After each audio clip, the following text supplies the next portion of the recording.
वक्त भारतीय जनता पार्टी एक press conference कर रही है। शहजाद पूनावाला क्या कह रहे हैं, सुनते हैं। The constitution reached West Bengal in order to take forward the investigations into the ration scam, which was basically denying ration to the poorest people of West Bengal and usurping it for the gains of TMC leaders like Shahjahan Sheikh.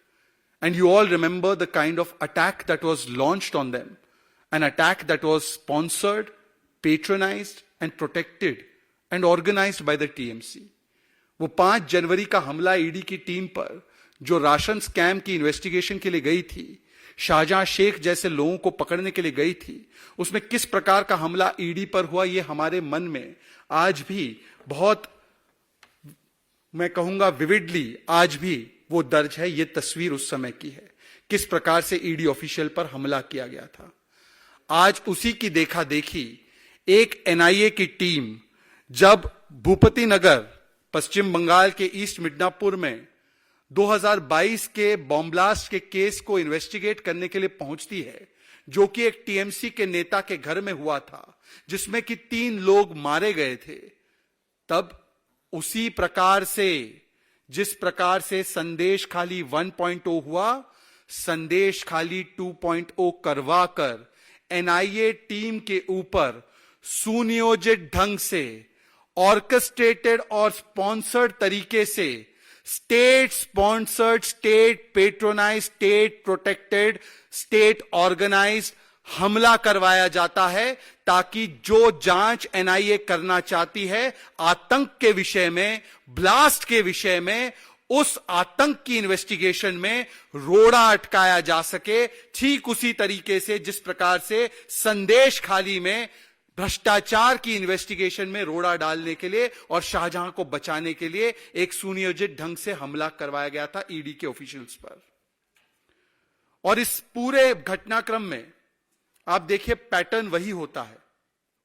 Central agency के आने से पहले TMC और TMC के सबसे वरिष्ठ नेता उस एजेंसी के खिलाफ लोगों को उकसाते हैं, भड़काते हैं और एक वातावरण पैदा करते हैं जिससे कि उस एजेंसी पर हमला हो जाए।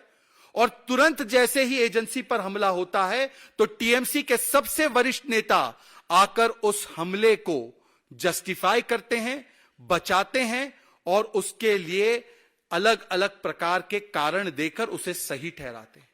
आज भी यही हुआ है।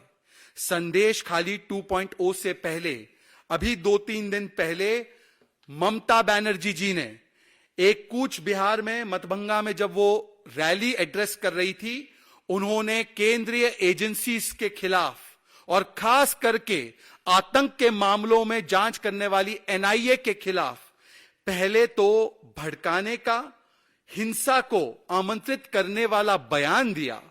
और आज जैसे ही एनआईए की टीम पर हमला होता है तो उसके बाद तुरंत तृणमूल कांग्रेस की सबसे बड़ी नेत्री ममता बनर्जी जी आकर उसे जस्टिफाई करती है और कहती है कि यह हमला होना बिल्कुल ठीक है, और टाइमिंग और दूसरी चीजों पर सवाल उठाते हुए एक प्रकार से इन हमलावरों को पूर्ण तरीके से क्लीन चिट देती है। इसका मतलब साफ है कि यह हमला केवल एक संयोग नहीं, ये हमला सोचा समझा प्रयोग है और ये टीएमसी मतलब तालिबानी मानसिकता और कल्चर वाले लोगों ने किया है। इसका सीधा सीधा प्रमाण आज मिलता है।